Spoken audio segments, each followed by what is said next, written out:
si diçka të shëndetshme, por që ende në një fjalë nuk ka dalë në pas se çfarë skenar, sepse në diskutimet apo të ashtuqytet lëvizje gjithmonë kanë qenë të parreshtura në historinë e Partisë Demokratike dhe sidomos gjatë periudhës së opozitarizmit vet edhe të fundit, të cilët për hir të vërtetës që në fazën e tyre embrionale u shuan. Dhe kemi parasysh që pra kohë saqë nuk ka një bazë mbështetëse të gjithë këtyre emrave, pavarësisht backgroundit të tyre, mendoj që është e tepruar dhënia e një vëmendje ndaj tyre, sepse si që tha zoti Berisha, analiza në për struktura ka fillu pavarësisht faktit që strukturat për hir të vërtetës lë shumë dëshiruar në sensin e saj ka një përçarje, një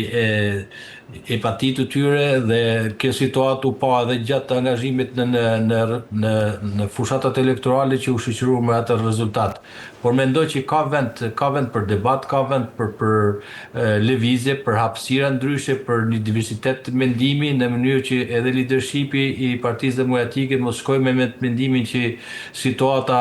është e mirë e gjithë demokratëve shoqërisë për aq kohë sa që ato ndjehen mirë. Kjo politika është angazhim, është besimdhënie dhe do të justifikohet besimi atyre njerëzve të cilët përgjatë këtyre 30 viteve, po dhe më shumë të gjatë viteve të opozitarizmit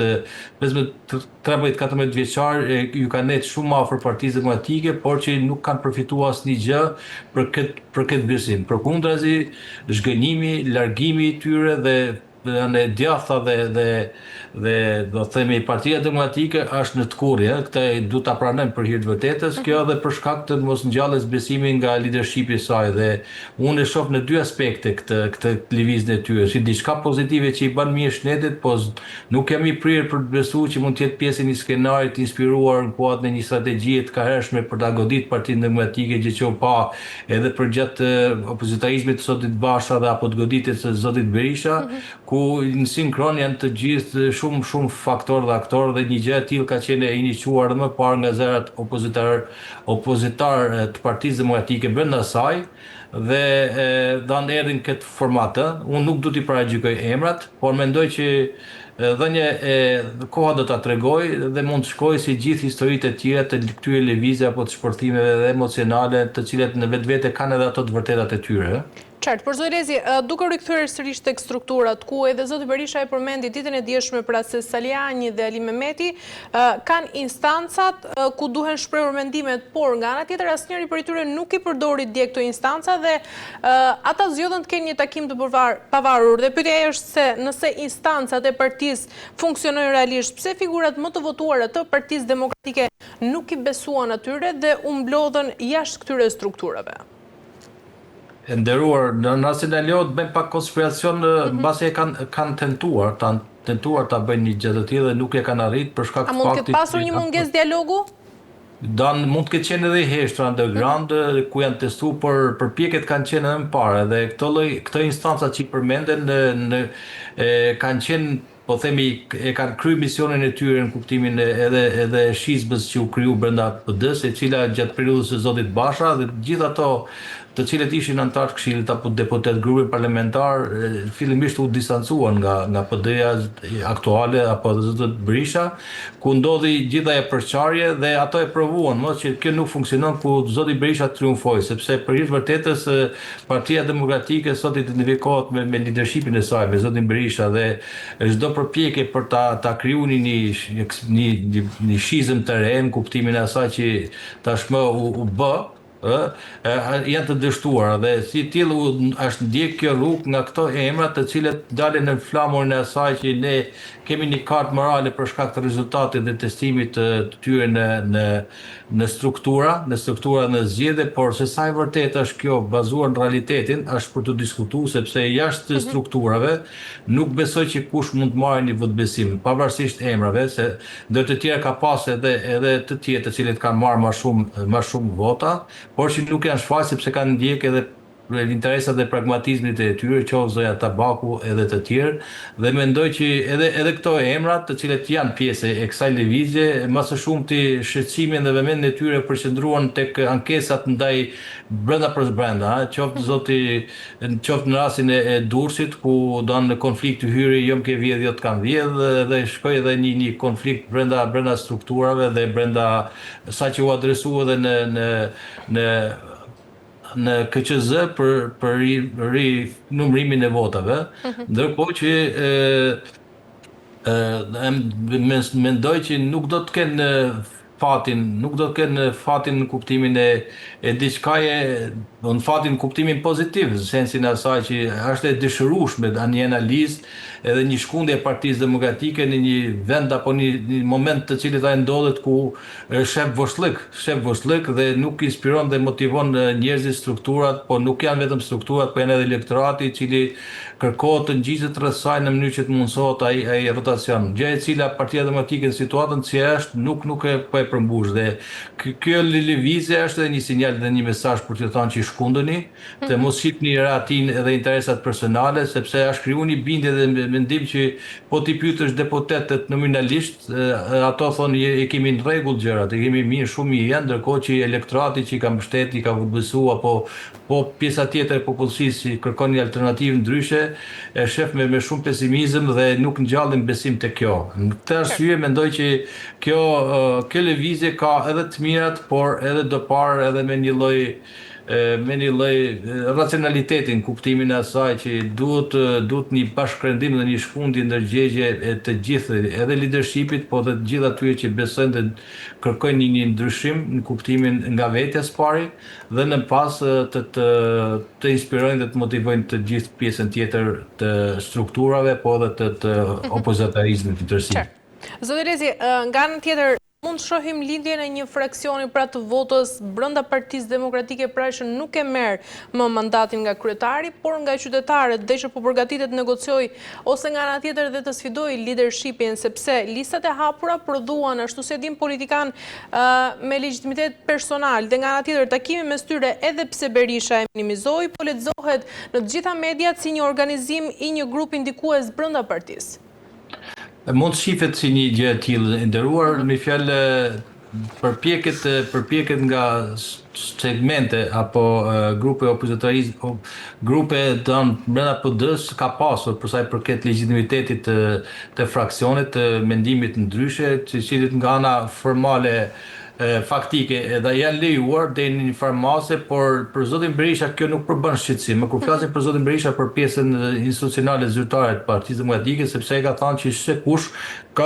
ka të drejtë të kandidojë edhe për këtyre kandidatëve, për këtyre emrave, ku edhe zoti Berisha nuk ka lënë të kuptojë që edhe ai do jetë pjesë e garës, dhe pra aq kohë do jetë pjesë e garës. Por në fakt zoti Lezi, të mos harrojmë këtu se në politikë shqetësia ndonjëherë shprehet edhe për të mbuluar të gjitha ato shqetësimet reale që mund të ketë edhe brenda partisë zoti Berisha, mund të ketë edhe ndonjë përçarje. Zoti Berisha e ka kaluar testin e provës dhe të mbijetesës vetë me sukses. Gjithë ato përjetime që ka ndodhur me të triumfoi. Kemi parasysh shizmën, ja morën grupin parlamentar, ja morën partinë edhe ju rikthye. Dhe nuk besoj që është një lider që nuk mund të mposhtet nga këto zëra, pavarësisht faktit që në prognozën e tyre, secili prej tyre shef edhe të ardhmen e tij politike. Im parasysh zotin Saljani, i cili ndaj tij u mor ai vendim që u mor dhe ka një kufizim për sa i përket konkurimit në sensin e asaj, por në jafat për te asaj ligjor, zoti Saljani për këtë synon në mënyrë që të ketë një leadership Partisë Demokratike, po nuk e di se sa është në gjendje dhe ka korasën e duhur për ta tërheqë karrocën e madhe të leadershipit të opozitarizmit, por sot për sot Partia Demokratike bizëtrohet dhe ka një fuqi të madhe në zoti Berisha me gjithë çka i përfaqëson vetvete, dhe ka strukturat, ka ato organet kryesore, Këshillin Kombëtar, ka kryesin, ka gjithë degët, dhe përpjekjet e këtyre që ta shtrin efektin e kësaj lëvizje në të gjithë, nuk besoj që do të jenë nuk do të matërohen në atë sens që të përbëjnë një shqetësim. Për atë themi që zoti Berisha e shef me qetësi këtë dhe nuk jep vëmendjen e duhur. Pra aq kosa që nuk përbëjnë kërcënim dhe rrezik për të dhe për leadershipin e Partisë Demokratike. Në të kundërt, nëse do të vijë një situatë e cila do të përshkallëzohet dhe do ketë një frym brenda për brenda e cila do të ngjallë shqetësim, atëherë kuptohet do të ndryshojë edhe strategjia e zotit Berisha dhe mendoj që kjo është diçka në këtë sens do pa, dhe nuk mendoj që do të shkojë drejt një skenari ku do ketë fraksion apo mund të ketë edhe për tyre të cilët nuk kanë do të ndështojnë këtë lloj nisëm, sepse kjo ka nisë e tillë që nga zoti Xhaferi, ku e proklamoi si lëvizje dhe dijen qëndrimet e zotit Xhaferi për opozitarizmin e tyre dhe këto dy tre emra dhe të tjerë kanë u shfaqen, por mendoj që zoti Partia Demokratike e kontrollon çdo lloj lëvizje brenda saj për hir të vërtetës, për kaq kosa që ka fuqinë, ka mjetet, ka strukturat, dhe sepse tek e fundit si do shpërfaqet dhe do të kjo frym nëpërmjet strukturave, po këto struktura kemi parasysh që kanë një kimi shumë të fortë të marrëdhënieve historike me Partinë Demokratike, me leadershipin e saj dhe janë identifikuar dhe nuk mendoj që edhe shpejt tyre mund të vinë prej propagandës që bën qeverisja apo bën segmente caktuara për ta përçarë më tepër PD-n, për ta dobësuar atë dhe nuk e meriton një dobësim apo një përçarje të tjetër të rradhës, e cila do jetë në dëm edhe të vetë këtyre demokratëve dhe strukturave të saj, po edhe po themi edhe më gjerë se kaq, kemi parasysh misionin e Partisë Demokratike, e cila ka përfaqësuar aspiratat e më tepër se gjysmën e shqiptarëve, ku sot janë dyndë për dyrët e Evropës në gjetjen e një fati më të mirë në kushte që PD-ja nuk afron shpresë, në kuptimin e opozita nuk afron shpresë, është e përçarë e kështu me radhë. Por mendoj që është një moment edhe strukturat të shkunden, për hir të vërtetë strukturat nuk janë në nivelin e përgjegjësisë të tyre, janë të përçara, kanë klane dhe administrimi i tyre bëhet në interesat e personave të cilët janë mbartës në emër gjasme të zgjedhjes së tyre, ndërkohë që nuk i justifikojnë atë besim për shkak të faktit që i mshojnë më tepër interesit të tyre personal, për ta marrë teng strukturën përkatëse, kemi parasysh këtu edhe nga eksperiencat që ndodhen në zgjedhjet e fundit, ku u shfaqen brenda një dege dy tre po themi struktura të cilët paralelisht dhe në kundërshtim me njëra tjetrën punonin apo edhe luftonin, dhe nuk ishte garantuar ai kohezioni i brendshëm në mënyrë që jo vetëm për fitoren, por edhe për të gjallë besimin edhe demokratëve. Dhe në këtë sens mendoj që do parë analiza. Në PD-ja thotë që po ka filluar analiza, nga ana formale dokumentat e saj në funksion të rezultatit i ka prodhu, por du të dale për te anës formale, them. Du të përthithe gjitha të element të cilët mendojnë ndryshe dhe kanë diçka për të dhënë, për të ngjallë një shpresë, dhe këtu rasti i zotit Ali Mehmeti është për shpresë, si kundër e zotit Kalaj, që janë figurat pa kontestuara, por normalisht ky lloj mendimi duhet të thithet dhe të reflektohet në kuptimin e asaj që të gjenë vend edhe këto alternative dhe mendime edhe ndryshme, në funksion të asaj që Partia Demokratike të bëhet më e mirë, më e hapur, ku gjithë mendimi alternativ të përthithet, të bëhet pjesë e organike dhe shpirtërore e saj, sepse ajo ka lind si e tillë, pikërisht nga fryma demokratike, dhe zoti Berisha tha që gjithmonë ka qenë e hapur, por që normalisht kjo hapje do të jetë e tillë sa që ta ndjejnë gjithë njerëzit, jo thjesht vetëm strukturat apo demokratët, por gjithë njerëzit, në mënyrë që ti prodhoj ato efektet e ngjalljes shpresës. E qartë. Mirë, zoti Lezi, për të kaluar tek një tjetër çështje, sa i përket zonjës Belinda Balluku, pyetja ime parë është se kush qëndron pas goditjes së zëvendës kryeministres Belinda Balluku, a mund të jenë këta amerikanët, vetë kryeministri shqiptar Edi Rama, apo është thjesht vullneti i SPAK për të nisur këto hetime? Ndërkohë nuk jam gjendje ta ndaj këtë, zonja Balluku duke ditë që është niveli më të lartë qeverisë, figura numër 2 saj, ndaj cilës është ngrit ajo akuzë, tashmë e njohur bërë publike, ku kryeministri ka në të drejtën e tij për ta mbrojtur në sensin e saj që ka një mburojtje kushtetuese duke qenë anëtare e Këshillit të Ministrave, po sikundër edhe e zgjedhur të cilët kanë një imunitet. Dhe në këtë të drejtë të tij e ka parë si ndërhyrje e një pushteti tjetër në raport me ekzekutivin, ku dihet që kushtetuta është garante e këtyre parimeve kushtetuese check and balance, ku secili nga pushtetet ushtron ato të vetat pa i ndërhyrë në të tjetë. Dhe këtë sens në të drejtën e tij zoti Rama e ka adresu këtë në kushtetuese për të parë nëse cënohen këto parimet kushtetuese, nuk niset nga fakti i procedurës apo fakti i lidhur me akuzat e ngrita të cilet ato lipsen të provohen, derisa të marrë një formë të prerë, aq kohë ajo është e pafajshme dhe zoti Rama përmes kësaj strategjie kupton edhe fiton kohë, edhe jep mesazh mbrojtje, edhe do të rri korrozionin e brendshëm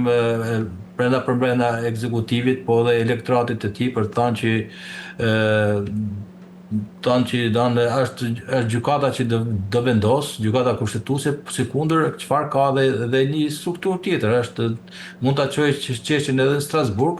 për të parë me fjalë për të marrë një opinion lidhje me këtë. Dhe së fundi zoti Rama tha që e mbështet çdo lloj strukture, Pse nuk po e shkarkon zoti Rama, zoti Lezi, pse nuk po e shkarkon kryeministri i Shqipërisë Edi Rama zonjën Balluku? Po, siç e thash e nderuar, zonja Balluku është figura numër 2, politike edhe me një eksperiencë gjatë dhe administrative dhe në ekzekutive, mbi të atribuohen edhe gjithë meritat e arritjes dhe performancës së pushtetit ekzekutiv në investimet kapitale ato infrastrukturore, të cilët janë përdorur si arritje nga ana e qeverisë. Kemi parasysh ato veprat e mëdha infrastrukturore, qofshin rrugët, ato të tuneleve e kështu me radhë, të cilët kanë emër në sensin e saj dhe pikërisht nga ky fakt e ka mbas edhe të vështirë për gjetë një emër ekuivalent me të. Dhe në këtë sens është i detyruar edhe ligjisht, po edhe politikisht të ta mbrojë dhe për të thënë që janë edhe struktura të tjera të cilët verifikojnë dhe shohin për sa i përket masat ndërmarra dhe zoti Rama ka vepruar drejt në kuptimin e saj që ja ka dërguar gjykatës kushtetuese për të marrë për ta vlerësuar këtë kërkesë. Si e shihni zoti Lezi, a pritet që është edhe deputete dhe nuk mund të hiqet deputetis në mandat pa miratimin e parlamentit, pavarësisht masat ndërmarra, dhe këtu kemi pas shumë raste që pavarësisht masave është parlamenti në vullnet e tij vlerëson apo jo. Por zoti Rama ka vepruar edhe ligjisht edhe politikisht për dhënë edhe mesazh dhe përmes saj dhe fiton kohë. Fiton kohë se vjen edhe zgjedhje. Si e shihni ju, a pritet që ta rrëzojë kushtetuesja vendimin e SPAK dhe GJKK? Po, edhe mund të ndodhe nderuar, kjo varet tash, ne ka pasur në analizën e këtyre po themi e vendimet marra, edhe skenarët ndryshe edhe mund të ndodhë. Kemi parasysh që gjykata kushtetuese ka rrëzuar edhe me vendimet e tyre ka rrëzuar edhe masat ndërmarrë ndaj politikanëve të tjerë. Kemi qoftë zotit Berisha, qoftë zotit Bardhi e tjerë kështu me radhë, të cilët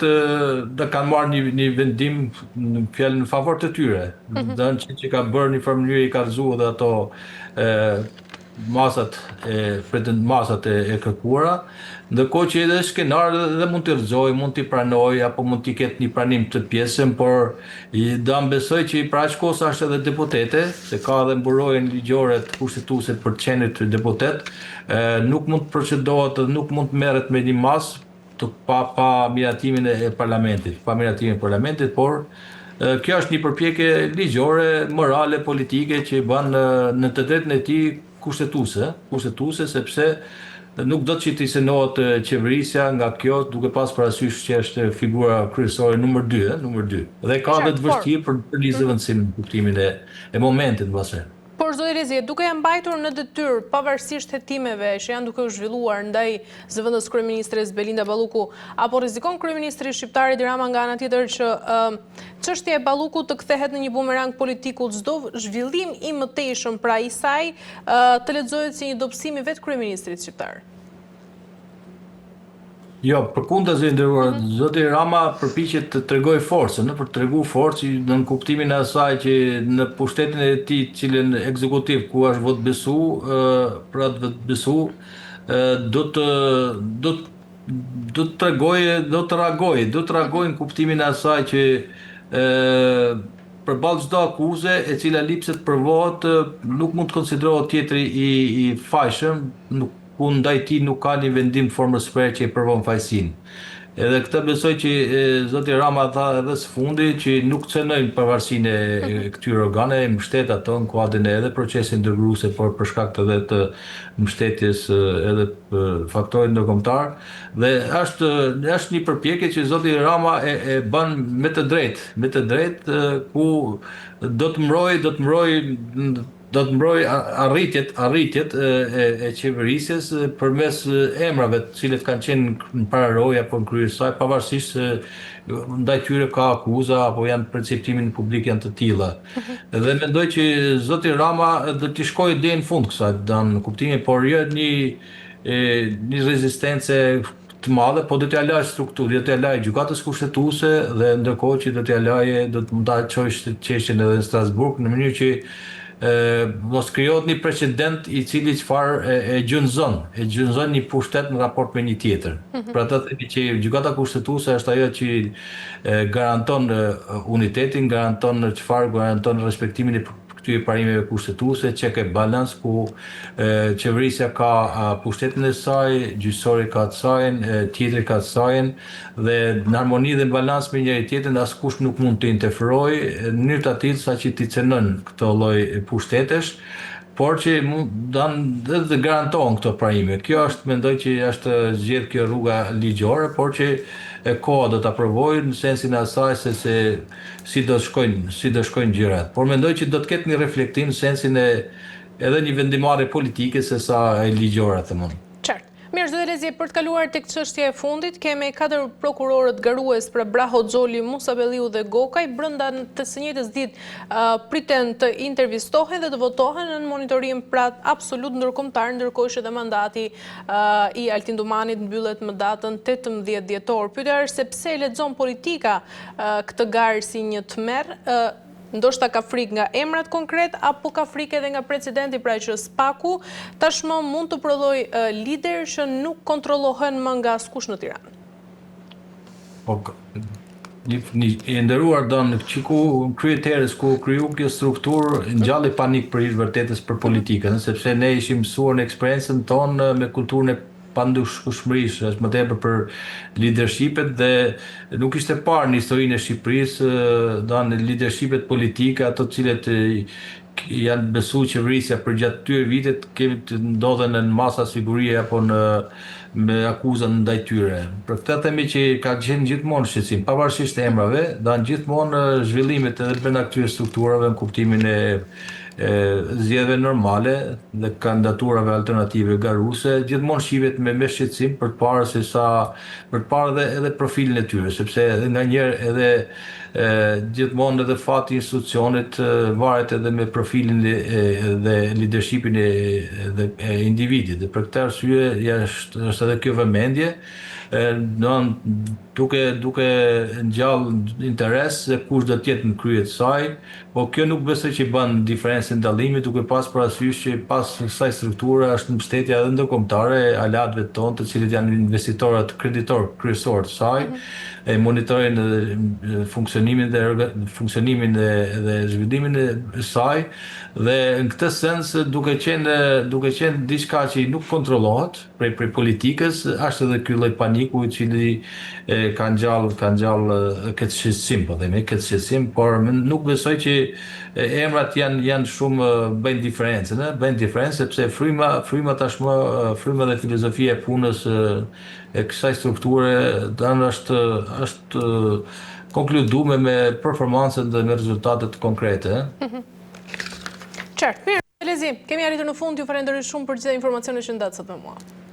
Të përshëndes, nderuar kënaqësi për ftesën, edhe një herë nëse lejohet një mesazh urimi për gjithë shqiptarët për ditën e pavarësisë, ku i bashkoj